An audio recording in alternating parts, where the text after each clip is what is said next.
तो आइए विद्यार्थियों, खंड घ को देखते हैं। कहा है एक चतुर्भुज ABCD किसी वृत्त के परिगत खींचा गया है।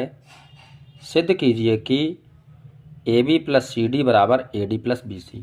यानी कि सिद्ध करना हमें AB प्लस CD बराबर AD और प्लस BC।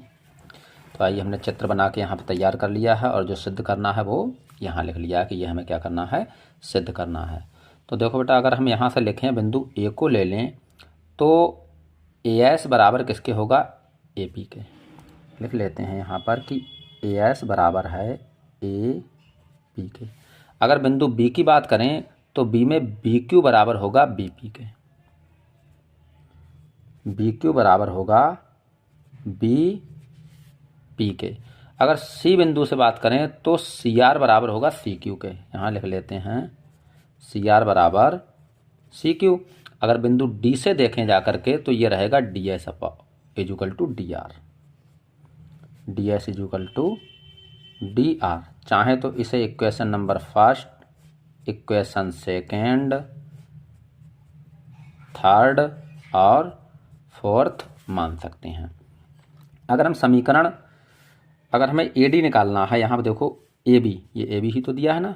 AB को लें तो हम AB किस प्रकार से ला सकते हैं, देखो इसमें से AP और BP मिल जाए हमें, तो AP और BP इन दो से मिल रहा है। तो यहाँ पे लिखेंगे कि समीकरण 1 में समीकरण 2 को क्या करें, ऐड कर देते हैं। तो ये हमें मिल जाएगा AS plus BQ is equal to, इधर मिलेगा AP और प्लस BP। तो AP प्लस BP क्या होगा, देखो यहाँ से AP और BP मिलकर के AB आ जाएगा। तो हम इसकी जगह पे तो AB लिख सकते हैं, AB। और ये AS और BQ, इसे ऐसे ही लिख दीजिए अभी, AS प्लस BQ। हमें भुजा अगर यहाँ पर AS किस में मिल रही है, AS तो इसमें मिल रही है। अगर हम AD को निकालें तो ये DS आ जाना चाहिए। क्या BQ के बराबर कहीं पर DS है, चेक करेंगे। BQ के बराबर क्या है, BP है। BQ के बराबर कितना है, BP है। और यहाँ पर हमारे पास क्या है, ये AS और प्लस का BQ। तो AS कौन सी भुजा है, ये भुजा है। आइए अगली भुजा सामने वाली की ओर, ये जो CD है इसे ले लिया जाए। इसे इक्वेशन नंबर यहाँ पर फर्स्ट मान लेते हैं। अब CD देखो निकाल, अगर हमारे लिए निकालना है तो CD के लिए हम क्या प्रोसेस करेंगे, समीकरण 3 में समीकरण 4 को ऐड कर देंगे। जब ऐड करेंगे तो 3 में ये क्या रहा, CQ और DR। तो देखो यहाँ पर ये क्या रहेगा, CQ और ये DR। लिख लेते हैं इसके लिए कि CQ और प्लस DR। इधर क्या रहेगा हमारे पास में, CR plus DS, CR plus DS। देखो यहाँ पर क्या जितना हमारे पास में DR है उतना ही CR है। देखो यहाँ से कि जितना हमारे पास में कितना है, ये जो DR है उतना ही DS है। यानी जितना CR है क्या उतना ही CQ है, CR के बराबर CQ। तो CQ की जगह पे हम क्या CR लगा सकते हैं। तो हमने लगा दिया यहाँ पर CR प्लस का DR। इधर अभी ऐसे ही लिखा रहने देंगे, बाद में देखेंगे। CR प्लस का ये क्या रहा, DS। क्या CR और DR, जो ये CR है और ये DR है, क्या हम इसे DC लिख सकते हैं या CD। तो हमने इसे लिख दिया CD। ये ऐसे ही रहा CR प्लस DS। इसे समीकरण नंबर यहाँ पे, इसे 5 लिख लो बेटा, 5। तो इसे 6 बना लेते हैं क्योंकि 4 हम ऊपर बना चुके हैं समीकरण। अब समीकरण 4 व 5 को जोड़ दो। समीकरण 4 प्लस 5 कर दीजिए। तो 4 में 5 को जोड़ेंगे तो ये तो आ जाएगा AS प्लस BQ प्लस, इसे लिखेंगे CR plus DS is equal to, ये तो है AB और प्लस का ये है यहाँ CD। तो हमने एक तरफ का पक्ष जो है वो AB प्लस CD फाइंड कर लिया, इस तरफ का रह गया। AS और BQ कहाँ आ रहा है, या AS और CR। देखो ए एस तो ये रहा और सी आर ये रहा, ठीक है, तो इससे तो बात बनेगी नहीं। ए एस और डी एस को ले लीजिए। अगर ए एस और डी एस को ले लिया जाए तो क्या ए डी आ जाएगी? हाँ बिल्कुल आ जाएगी। अगर ए एस और डी एस को ले लिया जाए तो हमने इसके लिए इसके साथ ले लिया, ये रहा हमारे पास ए एस और प्लस डी एस, बाकी बचा हुआ इधर लिख देते हैं ये कि B Q plus C R is equal to हमारे पास चल रहा है ए बी प्लस का सी डी। क्या हम ए एस और डी एस की जगह पे क्या लिख सकते हैं? देखो बेटा, ए एस और डी एस ये तो ए डी वजह हो गई, तो हम इसे ए डी लिख सकते हैं, ए डी और plus B Q. B Q देखिए बेटा, बी क्यू ये है और क्या है ये सी आर, ये सी आर है। क्या हम सी आर की जगह पे सी क्यू लिख सकते हैं? क्योंकि देखो सी आर के बराबर सी क्यू है, तो इसके लिए हम यहाँ लिख देंगे कि B Q plus C Q is equal to हमारे पास चल रहा है ए बी प्लस का सी डी। तो ये तो रहा ए डी, और यहाँ जरा देखते हैं बी क्यू और सी क्यू कितना होगा।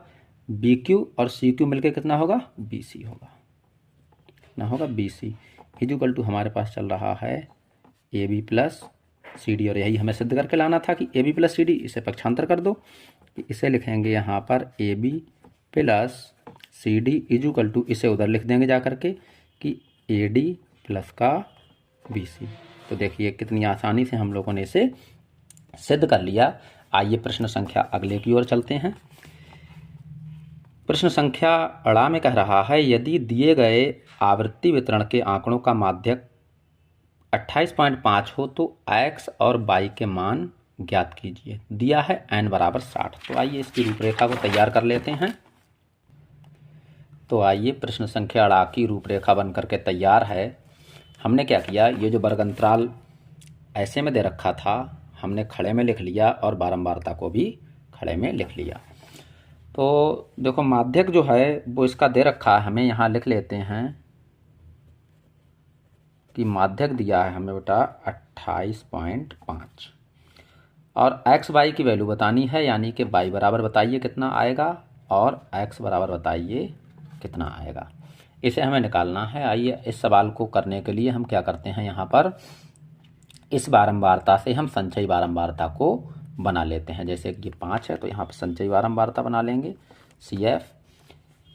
तो ये रहा है यहाँ पर 0 से 5, तो ये 5 ही रहेगा केवल।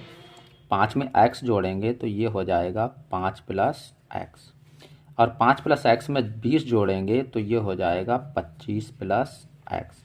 25 प्लस एक्स में 15 जोड़ेंगे तो ये हो जाएगा 40 प्लस एक्स, और 40 प्लस एक्स में 22 जोड़ेंगे तो ये हो जाएगा 40 प्लस एक्स प्लस 22, और 40 प्लस एक्स प्लस 22 में ये जोड़ेंगे तो ये हो जाएगा 45 प्लस एक्स प्लस 22 प्लस 22। आइए अब देखते हैं यहाँ पर ये n बराबर भी इसमें कहीं ना कहीं पर गिवन होगा। सवाल में एक बार देखते हैं कि दिया है n बराबर 60, तो n बराबर भी हम यहाँ लिख लेते हैं कि n बराबर कितना है, ये 60। अब हम देखिए मानते कैसे हैं सवाल को कि इसमें सबसे बड़ी बारंबारता को चुनिए। इस सबसे बड़ी बारंबारता जो है वो कौन सी है, तो सबसे बड़ी बारंबारता तो हमें 20 लग रही है, तो इसे ही हम क्या मान लेंगे, f मान लेंगे।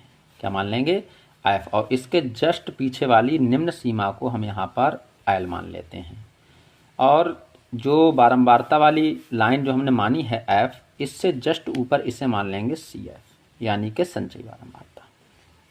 आइए माध्यक का फार्मूला लगाते हैं कि माध्यक बराबर होता है L plus n/2 minus CF upon में F, और इसकी गुणा करते हैं h से। अच्छा ये h रह गया, h कहाँ से आता है, इन दोनों का डिफरेंस, यानी 50 और 60 के बीच में 10 का अंतर है, 40 और 50 के बीच में 10 का अंतर है, तो यहाँ पर कहीं पर h बराबर भी हम लिख लेंगे 10। आइए सूत्र में वैल्यू लगाते हैं। माध्यक हमें कितना दिया है 28.5, तो यहाँ माध्यक की जगह पर रख लीजिए 28.5 is equal to L, lower limit है हमारी 20, प्लस n की वैल्यू कितनी है, n की वैल्यू हमें गिवन है 60, तो हम रख लेंगे 60/20 2 माइनस सी एफ भी हमें गिवन है कितना है 5 + x, 5 + x, और इसे मजले ब्रैकेट में बंद कर दीजिए। अपॉन में क्या है एफ की वैल्यू लगा दीजिए, एफ कितना 20, और मल्टीपल क्या है यहाँ पर h। तो आइए इसे हल करते हैं। 28.5 20 को इधर ले आइए, तो ये रहेगा 28.5 माइनस 20 इजुकल टू 60/2 का मतलब 30 हो गया, माइनस ये 5 हो गया, और माइनस ये x हो गया अपॉन, क्योंकि मल्टीप्लाई करा दिए अंदर। ये कितना बचा 20 गुणा में कितना है 10, एक जीरो से ये जीरो काट दो, हमारे पास बच रहा है ये 8.5। 28.5 में से घटाइए 20, 8.5 बचेगा। इजुकल टू 30 में से 5 घटाया तो कितना बचा 25 माइनस x, और बटे में क्या है 2, इसका भी बटे 1 कर लीजिए, क्रॉस मल्टीप्लाई करा दो, तो ये आ जाएगा कि 25 माइनस x बराबर, इसकी गुणा इधर कराएंगे तो ये हो जाएगा 2 पंजे 10 और 2 अट्ठे 16 और 1 17, एक के बाद दशमलव है तो एक के बाद दशमलव लगा देंगे। यहाँ हमारे पास x छोड़िए, इजुकल टू इधर बचेगा 17 है, माइनस ये बचा 25, तो ये रहा माइनस x इजुकल टू 25 में ये 17 जोड़ दो माइनस के 25 में, तो हमारे पास बचेगा माइनस का 8। माइनस से माइनस खत्म हो गया, x की वैल्यू कितनी आ गई 8। तो आइए अब जब x की वैल्यू 8 आ गई तो ये जो वैल्यू आई है इसके बराबर तो n है, क्योंकि ये जो आता है ये सम आता है, तो इसे लिखेंगे 45 + y, 45 + x + y, 45 + x + y बराबर कितना है हमारे पास में ये नंबर, यानी कि 60। तो x का मान यहाँ रख दीजिए, x का मान जब यहाँ रखेंगे तो ये आ जाएगा 45 + 8 + y बराबर 60। तो 45 और 8 मिल करके तो 53 हो गया, 53 + y बराबर कितना हो गया 60। तो y बराबर यहाँ से कितना हो जाएगा 60 माइनस 53, y की वैल्यू कितनी आ गई है 7। तो आइए देखिए कितनी आसानी से हम लोगों ने फाइंड कर लिया कि x बराबर 8 होगा और y बराबर 7, पर यही हमसे क्वेश्चन में पूछा गया था कि y बराबर कितना होगा, x बराबर कितना होगा, तो y बराबर तो हमारा आ गया यहाँ 7, तो यहाँ लिख देंगे 7, और x के बराबर कितना आ गया 8, तो यहाँ लिख देंगे 8। यही हमारे क्या हो गए आंसर हो गए। आइए अगले सवाल की ओर चलते हैं। तो आइए साथियों अगला प्रश्न देखते हैं। करा किसी कारण 12 खराब पेन 132 अच्छे पेनों में मिल गए, केवल देखकर यह नहीं बताया जा सकता कि कोई पेन खराब है या अच्छा है। इस मिश्रण में से एक पेन यदृच्छाया निकाला जाता है, निकाले गए पेन के अच्छा होने की प्रायिकता क्या होगी। आइए देखते हैं। खराब पेन कितने हैं 12 और अच्छे पेन कितने 132। लिख लेते हैं यहाँ पर कि खराब पेन बराबर कितने हैं 12 और अच्छे पेन कितने हैं, अच्छे पेन बराबर 132 हैं। अच्छा कुल पेन कितने होगा टोटल, कुल पेन बराबर 144। 132 में 12 जोड़िए 144 हो गए। तो खराब पेन अगर अच्छे पेन में मिल गए और कुल पेन कितने हो गए 144। तो पूछा क्या है इसमें कि इस मिश्रण में से एक पेन यादृच्छया निकाला जाता है, निकाले गए पेन के अच्छा होने की प्रायिकता, अच्छा होने की प्रायिकता पूछी है। तो देखो अच्छा होने की प्रायिकता क्या होगी, अच्छा होने की प्रायिकता बराबर लिखेंगे अच्छे पेनों की संख्या। क्या लिखेंगे अच्छे पेनों की संख्या और बटे में कुल पेनों की संख्या, कुल पेन की यहाँ पर संख्या। तो देखो बेटा अच्छे पेन कितने हैं 132, 132 बटे में टोटल पेन कितने हैं 144। इसे काट लीजिए, जितना भी आंसर आएगा उसे लिख देंगे। ये 2 से कट जाएगा, 2 छंग 12 और 2 छंग 12, ये भी 2 से कट जाएगा, 2 सत्ते 14 और 2 दूना 4।